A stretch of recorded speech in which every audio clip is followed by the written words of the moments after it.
The Federal Reserve has created this false idea that everything is okay in the economy. Because they pump up the stock market, it has given people the sense that everything is just fine. Let's ignore all of the real economic indicators so that we can go on with our merry lives. However, that is just not the case. I'm going to read you documentation showing you specifically that they are continuing on with their what they call accommodative policies. Now, everything must be fine because the Q2 GDP revised up to 4.6%. That's right, despite all the real indicators here, they are saying that it's up 4.6%, a really high number considering how bad things really are. And what they said was that this momentum is going to give them strong growth for the rest of the year. I'll tie that into the next article in a moment. Let's take a look at what they said at the very last line. A harsh winter caused the biggest drop in activity since the Great Recession. Yes, that's right. That's how foolish they think you are when they could say that a so-called harsh winter was the reason why everything was down. Now, is that the same reason why 1 in 4 Americans, 25 to 54, is not working? Is it the weather that's the problem? Is that what's really going on here? Are we really having an issue where such a high percentage of the workforce, the main part of the workforce, is unable to get work? So let's take a look at the highlighted portion. Here is a chart showing those in that age group currently employed. That's 96 million people. And those who aren't, 29 million. I'll scroll down so you can see the chart for yourself. It's pretty telling right here. And that can't be denied. It's not the weather that's the issue. And let's take a look at this, because if this really was true, what they say, that everything is just fine now, a growth of 4.6%, why then do the Federal Reserve have to come out and say this? Now, I just want to mention once again that I'm showing you the actual documentation, the actual speech from federalreserve.gov. This was on September 17th, where Janet Yellen said this. The committee also maintained its forward guidance regarding the federal funds rate target and reaffirmed its view that a highly accommodative stance on monetary policy remains appropriate. That's right.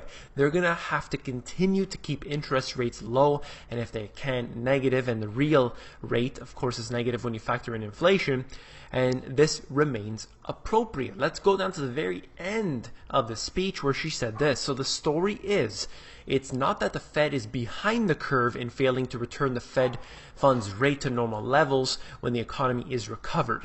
It is rather that in order to achieve such a recovery in 2016 or by the end, that it's necessary and appropriate to have a somewhat more accommodative policy than would be normal in the absence of those headwinds. They're saying essentially that we're going to have to keep this up at least until 2016. And of course, they said they were going to stop it a long time ago. They said QE1 was going to be enough. They said QE2 was going to be enough. And of course, they started QE3. They're winding that down. But that doesn't mean they're not going to do a QE4. Look at the interest rates all the way down, factoring in inflation. We're in negative territory. This is obviously something that they're trying to, get really behind us on this. It's not going to work. Let's look at what I wrote about in my book, showing you the accommodative policy and the results of that.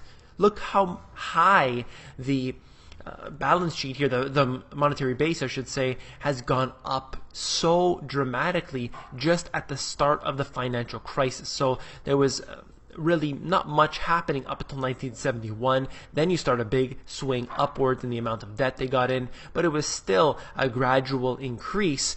And then as of the year 2008, 2009, you saw this spike up like we've never seen before, and it will never come down. They say they're pulling back, but of course we know that isn't the case. Central banks around the world, all around the world, are printing up money to buy shares of the stock market publicly now, doing this in order to prop up the market. That's something that is possible because of the way the system is set up. When they're able to print money out of thin air, of course they're going to do that to prop up the system. But have no fear, because the government is there to protect you right now, saying that they are approving 220 square foot apartments. That's right. When you don't have enough money to afford a normal size living space, you're going to get this hotel room essentially, and you can live with your family of 4 in there, and everything will be just fine. That's the way they want this to happen. They continuously are making the public more and more poor when, of course, as I said before, 1 in 4 Americans, 25 to 54, are not working. Many individuals who have come out of their schooling heavily in debt are now living with their parents simply because they have no job, because they can't get anything to pay with a reasonable pay. That's just the way things are going. And let's look at this. Of course, not directly related, but I'll show you how it is. USDA, genetically modified wheat found in Montana. What I wanted to say about this is that there's actually no genetically modified wheat approved to be used. However, they're finding it again. What does that mean? It's that these big corporations aren't going to wait for you and the government and the Congress and the Parliament. They're not going to wait for you to make a decision. They're just going ahead with their plans anyway. The bankers, they're just going ahead with everything.